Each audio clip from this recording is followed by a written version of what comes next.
Hi everybody, I am our Malini. This is your Malini simple grammar class. So last class la நம்ம 10th public revision காக simple complex compound first 5 types detail பார்த்தோம் with examples ஓட. So I think you have understood well. So இன்னைக்கு பார்க்க போறது remaining types தான் பார்க்க போறோம். So type 6 ல பாருங்க without wasting time நம்ம பார்த்துக்கலாம் சரிங்களா.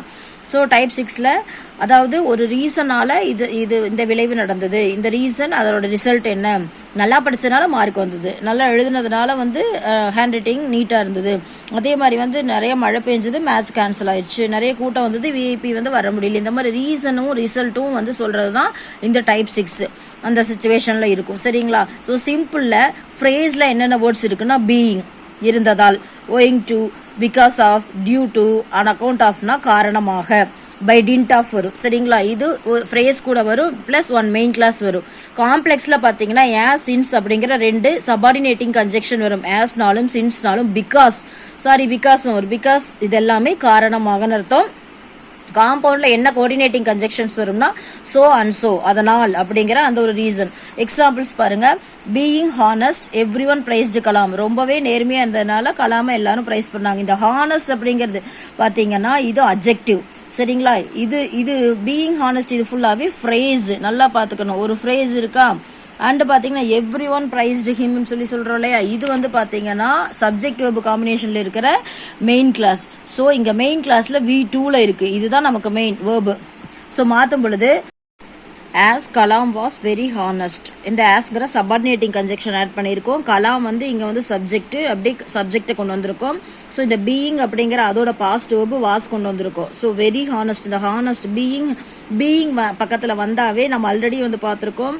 இந்த பிசைட்ஸ் ரூல்ல பார்த்த பொழுது கேரக்டர் இருக்கு இல்லையா, அவங்க கேரக்டர் சொல்லும் பொழுது ஹானஸ்ட், அவங்க வந்து சின்சியர், இது மாதிரி சொல்லும் பொழுது நம்ம பீயிங் பக்கத்துல வரும்னு சொல்லியிருக்கேன். ஸோ இந்த அட்ஜெக்டிவ் இருக்கு இல்லையா, அதை நம்ம இங்க வந்து எப்படி மாத்திருக்கோம்னு பாருங்க. as Kalam was very honest comma every one priced, திரும்பவும் கலாம் எழுதாம ஹிம் எழுதணும். இங்க வந்து நம்ம ஆப்ஜெக்டிவ் ப்ரனவுனா எழுதணும். ஸோ இங்க சப்ஜெக்ட்ல வந்து கலாம்னு நவுனை கொண்டு வந்துட்டு லாஸ்ட்ல ஹிம்னு ஆப்ஜெக்டிவ் ப்ரனவுனா எழுதணும். இது ரொம்ப கேர்ஃபுல்லா இருக்கணும். as Kalam was very honest everyone praised him, that's all.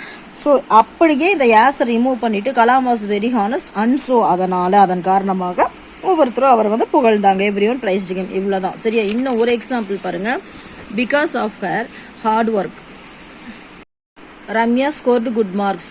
So because of her hard work Ramya scored good மார்க்ஸ்னா நல்லா படிச்சதன் காரணமாக ரம்யா வந்து நல்ல மார்க் வந்து ஸ்கோர் பண்ணா அப்படின்னு சொல்றாங்க. ஸோ பிகாஸ் ஆஃப் காரணமாக, ஹார்ட் ஒர்க் இங்க நவுனா இருக்குது. ஸோ இது வந்து ஃப்ரேஸ்ல தான் வந்து அந்த வேர்ட்ஸ் வரும்னு சொல்லியிருக்கேன். ஸோ ரம்யா சப்ஜெக்ட் வெர்ப் காம்பினேஷனோட இருக்குது, இது மெயின் கிளாஸ். ஸோ இங்க பாத்தீங்கன்னா V2ல இருக்குது, நல்லா பாத்துக்கணும். ஸோ இங்க V2ல தான் நம்ம சேஞ்ச் பண்ணணும், பாஸ்ட்ல தான் இங்க காம்ப்ளெக்ஸ்லயும் காம்பவுண்ட்லயும் எழுதணும். ஸோ ஆஸ் ரம்யா சப்ஜெக்ட் ஒன்று வந்துருங்க ரம்யா. இங்க இருக்கிற வேர்ப் எதுன்னு பார்த்தோம்னா ஹார்ட் ஒர்க்ல இருக்கிற ஒர்க் இருக்கு இல்லையா, அதை எடுத்துக்கோங்க. ஒர்க்டு ஹார்ட், அப்போ ஒர்க்டு ஹார்ட் அப்படிங்கிற பொழுது இது வந்து அட்ஜெக்டிவ் ஆயிரும். இங்க நவுனா இருக்கிறது என்ன ஆயிரும், அட்ஜெக்டிவ் ஆயிரும். Worked hard, she scored many good marks. ரம்யாங்கிற அந்த ஒரு நவுனை ப்ரனவுனா ஷீன்னு மாத்திருக்கோம், நல்லா பார்த்துக்கணும். ஃபர்ஸ்ட் நவுன், அடுத்தது ப்ரனவுன்.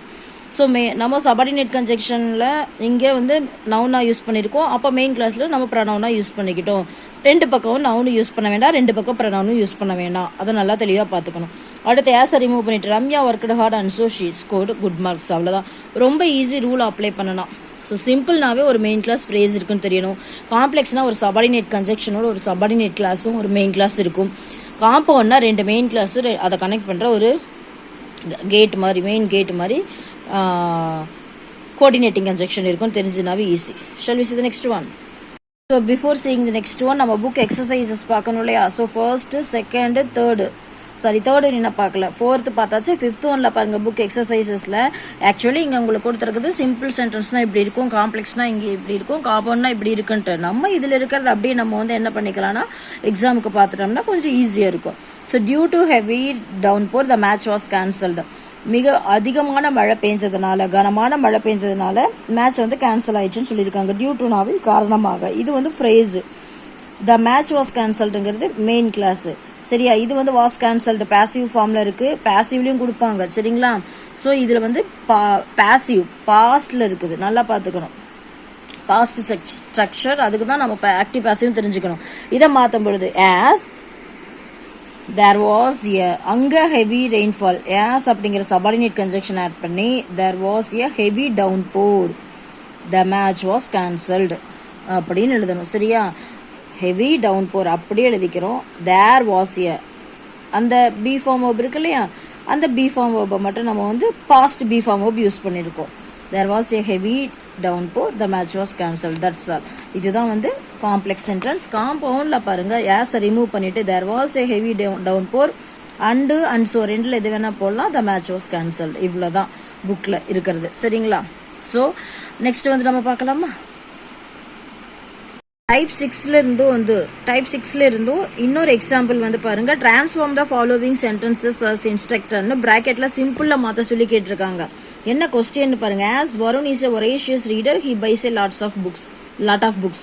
ஸோ இது என்ன சென்டென்ஸ்னு ஃபர்ஸ்ட் கண்டுபிடிக்கணும். ஏஸ்ங்கிற சபார்டினேட்டிங் கன்ஜெக்ஷனோட இருக்குது, subordinate clause and also one main clause. அப்போ இது கண்டிப்பாக என்னதுன்னு பார்த்தீங்கன்னா காம்ப்ளெக்ஸ் சென்டென்ஸ். இந்த காம்ப்ளெக்ஸ் சென்டென்ஸை சிம்பிளாக எப்படி மாற்றலான்னு பாருங்க. As Varun is a voracious reader, Varun வந்து ரொம்ப பேரார்வம் கொண்ட வாசிப்பாளராக இருக்கிறதுனால அவன் வந்து என்ன வாங்கினா, நிறைய புத்தகங்கள் வாங்கினான்னு சொல்லியிருக்காங்க. ஸோ இதை வந்து காம்ப்ளெக்ஸில் இருக்கிறத சிம்பிளில் மாற்றுறதுக்கு ஆஸ் ரிமூவ் பண்ணிட்டு நம்ம இந்த ஐஎன்ஜி எடுத்துக்கிறோம். சரியா? கேரக்டர் அப்படின்னாவே பீயிங் தான் எடுக்கணும். பீயிங், நேம் என்னது? வருண். அப்போ பீயிங் எ ஒரேஷியஸ் ரீடர், நம்ம இங்க ஃப்ரேஸா எழுதிட்டோமா, அதாவது சிம்பிள்ல ஒரு ஃப்ரேஸ் இருக்கும். அடுத்தது சப்ஜெக்ட் வெர்ப் காம்பினேஷன்ல சென்டென்ஸ் பாருங்க. Varun buys a lot of books. அவ்வளோதான். இதுதான் வந்து சிம்பிள். ஸோ சிம்பிள்ல ஒரு மெயின் கிளாஸ், ஒரு ஃப்ரேஸ், ஸ்ட்ரக்சர் எழுதிட்டோமா, இவ்வளோதாங்க. இது வந்து புக்கில் வந்து கேட்டிருக்கிற question. So next one type பாருங்க. 7th டைப்ல கண்டிஷன்ஸ், அதாவது பாசிட்டிவ்ல இது வரும். பாசிட்டிவ்க்கு ஒன்று, நெகட்டிவ்க்கு ஒரு ரூல். ஸோ பாசிட்டிவ் ரூல் என்னன்னு பாருங்க.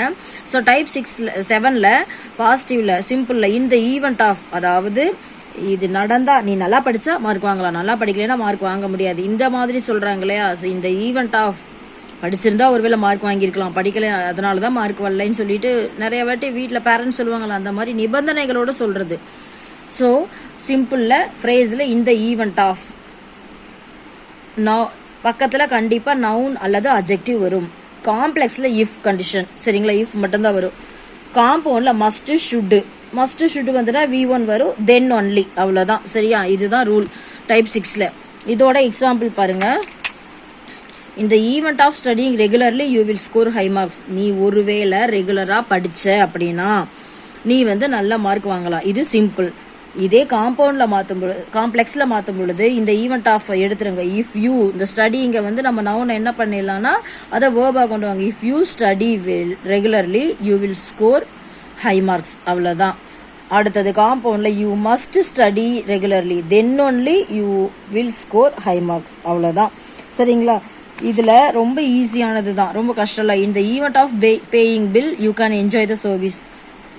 ஒருவேளை நீ பில்ல பே பண்ணினா நீ வந்து சர்வீஸ் என்ஜாய் பண்ணலாம், அதர்வைஸ் யூ கான் அப்படிங்கறதான் இது. ஸோ இந்த ஃப்ரேஸ்ல இந்த பேயிங்கிற அட்ஜெக்டிவா வந்து என்னவா மாத்திக்கலாம்னா வேர்பா மாற்றும் போது பேன்னு வரும். So if you pay bill you can enjoy the service. If எடுத்துருங்க காம்பவுண்ட்ல you must pay the bill then only you can enjoy the service, இவ்வளோதான். சரி, புக்ல என்ன கொடுத்துருக்காங்கன்னு பார்க்கலாம். என்ன கொஸ்டின் கேட்டிருக்காங்கன்னா, இது அப்படியே வந்து transfer the following sentences into compound கொடுத்துருக்காங்க. If Meena reads more she will become proficient in the language. Meena நிறைய புத்தகங்களை படிச்சா மட்டும்தான், வாசிச்சா மட்டும்தான் அவ வந்து இங்கிலீஷோ வாட் எவர் லாங்குவேஜ் அது என்ன மொழியோ அதுல வந்து அவ நல்லா வந்து புலமை பெற்றவளா இருக்க முடியும்னு சொல்லியிருக்காங்க. ஸோ இஃப் அப்படிங்கிற சபார்டினேட்டிங் கன்ஜெக்ஷன் ஆட் பண்ணிருக்கனால இது subordinating clause plus main clause. இது வந்து காம்ப்ளெக்ஸ் சென்டென்ஸ் அப்படிங்கிறது நமக்கு தெரிஞ்சிருச்சு. இதை நம்ம காம்பவுண்டா எப்படி மாத்தலாம்னா, ஒன்னும் இல்லை, ரொம்ப ஈஸி. இஃப் ரிமூவ் பண்ணிட்டு Meena must read more then only she will become proficient in the language, அவ்வளவுதான். சரியா? ஸோ இவ்வளவுதான் வந்து காம்பவுண்ட். மீனா மஸ்ட் ரீட், அந்த ரீட்ஸ், இஃப் மீனா ரீட்ஸ் மோர்ங்கிறத மஸ்ட் ரீட்னு மாத்தி தென் ஒன்லி அப்படிங்கிற ஒரு கோஆர்டினேட்டிங் கன்ஜெக்ஷன் ஆட் பண்ணிட்டா முடிஞ்சு போச்சு காம்பவுண்ட். ஓகேயா? பார்த்தோம் அடுத்து நெகட்டிவ்ல கண்டிஷன் டைப்ல நெகட்டிவ்ல பாருங்க simple in case of not or without இந்த ரெண்டுல எது வேணா ஃப்ரேஸ்ல வரலாம். இன் கேஸ் ஆஃப் நாட்னாவே நெகட்டிவ் வேர்டு அல்லது வித்தவுட். காம்ப்ளெக்ஸ்ல பாத்தீங்கன்னா அன்லெஸ்னா இல்லாவிட்டால்னு அர்த்தம். காம்பவுண்ட்ல ஆர்னாலும் ஆர் எல்ஸ்னாலும் அதர்வைஸ்னாலும் இல்லாவிட்டால் அல்லது அப்படிங்கிற அர்த்தம் வரும். இதோட சென்டென்ஸ் பாருங்க. எக்ஸாம்பிள்ஸ் பாத்தீங்கன்னா in case of not paying bill you cannot enjoy the service. In case of not வந்திருக்குது, பேயிங் பில் இருக்குது. இது phrase you cannot enjoy the சர்வீஸ்ங்கிறது மெயின் கிளாஸ். சரியா? ஸோ இதில் வந்து கெனாட் அப்படிங்கிறது ப்ரெசென்ட்ல இருக்கு. அப்போ நம்ம வந்து ஃப்ரேஸில் இருக்கிறதையும் ப்ரெசென்ட்ல நம்ம சபார்டினேட்டிங் கன்ஜெக்ஷன் ஆட் பண்ணி சபார்டினேட்டிங் கிளாஸாக மாற்றணும். So unless in case of not இருக்கு இல்லையா, அதெல்லாம் ரிமூவ் பண்ணிட்டு அன்லெஸ் யூ பேயிங்ல இருந்து நம்ம வந்து பேங்கிற அந்த ஒரு வேர்ப் எடுத்துக்கணும். Unless you pay the bill you cannot enjoy the service. நீ வந்து பில்லை பே பண்ண விட்டால் உன்னால சர்வீஸை என்ஜாய் பண்ண முடியாது. அவ்வளோதான். அன்லெஸ் ரிமூவ் பண்ணிருங்க. காம்பவுண்டுக்கு மாற்றும் பொழுது you must pay the bill otherwise அப்படிங்கிற கோஆர்டினேட்டிங் கன்ஜெக்ஷன் ஆட் பண்ணி you cannot enjoy the service. அவ்வளோதான். அடுத்தது without studying well you will not score high marks. வித்தவுட்டுங்கிறது நான் சொன்னேன் இன் கேஸ் ஆஃப் வரும், நாட் ஆட் பண்ணியிருப்பாங்க, வித்தவுட்டுங்கிற அந்த ஒரு வேர்டும் ஃப்ரேஸில் வரும். ஸோ ஃப்ரேஸ் ஒரு மெயின் கிளாஸ். காம்ப்ளெக்ஸில் அன்லெஸ் யூ ஸ்டடி வெல் நல்லா படிக்காவிட்டால் you will not score high marks. இவ்வளோதான். சரியா? ஒரு மெயின் கிளாஸ், ஒரு subordinate clause with subordinating conjunction. காம்பவுண்ட்ல you should study well otherwise you will not score high marks. நல்லா பார்த்துக்கணும். சபார்டினேட்டிங் கன்ஜெக்ஷன் மாதிரி இங்கே கோஆர்டினேட்டிங் கன்ஜெக்ஷன் நம்ம ஆட் பண்ணியே ஆகணும். இங்கே subordinating conjunction for complex, coordinating conjunction for compound sentence. That's all. புக்கில் நம்ம லாஸ்ட்டாக பார்த்தோம்ல அந்த சென்டென்ஸ், அந்த ஒரு ரூல் பார்த்தீங்கன்னா எப்படி கொடுத்துருக்காங்கன்னா இந்த event of consulting not consulting a doctor you cannot recover. ஒன்றும் இல்லை, இன் கேஸ் ஆஃப்க்கு பதிலாக இந்த ஈவெண்ட் ஆஃப் கொடுத்துருக்காங்க. வேறு எந்த கன்ஃபியூஷனும் வேண்டாம். அதே டைப் தான் நாட் வந்திருக்கு, யூ கேனாட்னு வந்திருக்குது. சரியா? ஸோ நீ டாக்டரை கன்சல்ட் பண்ணலை அப்படின்னா உனக்கு உடம்பு சரியாகாது அப்படிங்கிறத இந்த ஒரு சென்டென்ஸோட மீனிங். சிம்பிளில் ஒரு ஃப்ரேஸ் இருக்குது, ஒரு மெயின் கிளாஸ் இருக்குது. திரும்ப திரும்ப நான் சொல்லிட்டே இருக்கேன். இது நம்ம காம்ப்ளெக்ஸில் மாற்றும் பொழுது அன்லெஸ் இல்லாவிட்டால் அப்படிங்கிற சபார்டினேட்டிங் கன்ஜெக்ஷன் ஆட் பண்ணி unless you consult a doctor you cannot recover. அவ்வளோதான். மெயின் கிளாஸ் ஒரு சபார்டினேட் கிளாஸ். இதே காம்பவுண்ட்ல மாற்றும் பொழுது you consult a doctor otherwise இல்லாவிட்டால் அப்படிங்கிற அந்த ஒரு கோஆர்டினேட்டிங் கன்ஜெக்ஷன் ஆட் பண்ணி யூ கேனாட் ரெக்கவர். இவ்வளோதான், முடிஞ்சு போச்சு. ஓகேயா? புக் பேக்ல பாருங்க சென்டென்ஸ் வந்து செப்பரேட் சென்டென்சஸ் கொடுத்து 5 சென்டென்ஸ் கொடுத்துருக்காங்க. ஒவ்வொன்றிலையுமே வந்து 2 சென்டென்ஸை கம்பைன் பண்ணி சிம்பிளாகவும் காம்ப்ளெக்ஸாகவும் காம்பவுண்டாகவும் எழுத சொல்லியிருக்காங்க. ஃபர்ஸ்ட் ஒன்ல ராதா வாஸ் இல், ராதா கூட முடியல. ஷி வாஸ் நாட் ஹாஸ்பிட்டலைஸ்ட், அவளை வந்து ஹாஸ்பிட்டலில் அட்மிட் பண்ணலை. இந்த கொஸ்டின்ல எப்படி சிம்பிளாக மாற்றலாம்னா in spite of being ill Radha was not hospitalised. So இதை வந்து காம்ப்ளெக்ஸாகவும் காம்பவுண்டாகவும் மாற்றுங்க. Students were intelligent, they could answer the questions correctly. Being intelligent, students could answer the questions correctly. I must get visa, I can travel abroad. In case of getting visa, I can travel abroad. இது சிம்பிளாக வச்சுக்கலாம். Otherwise I must get visa to go to travel abroad. I saw a tiger, it was wounded. I saw a tiger which was wounded. There was a ban, shops remained closed. Because of ban, the shops remained closed. So இது எல்லாமே நீங்கள் try பண்ணி சிம்பிளாகவும் காம்ப்ளெக்ஸாகவும் காம்பவுண்டாகவும் மாற்ற பாருங்கள். அவ்வளோதான். நம்ம simple complex compound முடிஞ்சது. டீட்டெயிலாக தெளிவாக ஆக்டிவ் பேசிவ் முடிஞ்ச உடனே ஒவ்வொரு வீடியோவாக நான் ஒவ்வொரு டைப்புக்கும் சிம்பிள் காம்ப்ளெக்ஸ் காம்பவுண்ட் எல்லாத்துக்கும் டீட்டெயில் எக்ஸ்ப்ளனேஷன் கொடுக்குறேன். Don't worry. இப்போ எக்ஸாமுக்கு மட்டும் ஃபோக்கஸ் பண்ணுங்கள். எக்ஸாம் பாயிண்ட் ஆஃப் வியூவில் மட்டும்தான் நம்ம பார்த்துருக்கோம். ஒவ்வொரு டைப்புக்கும் ரொம்ப கிட்டத்தட்ட 17-18 டைப் இருக்குது. நம்ம இப்போ எக்ஸாம் பாயிண்ட் ஆஃப் வியூவில் மட்டும் பார்த்துருக்கோம். So that's all the simple complex compound for 10th public ரிவிஷனுக்கு. ஸோ திரும்பவும் நான் போடும்போது டீட்டெயிலாக பாருங்கள்.